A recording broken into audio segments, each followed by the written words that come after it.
আসসালামু আলাইকুম everyone, welcome back to my channel TH Rana. বন্ধুরা, আজ একটি নতুন ভিডিওতে আপনাদের স্বাগত।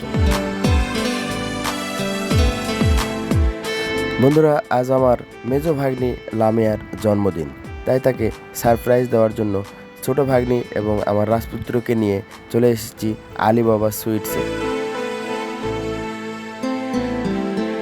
চলো না হারিয়ে যা মেঘেরি আড়ালে, তুমি আর আমি ছাড়া কে থাকবে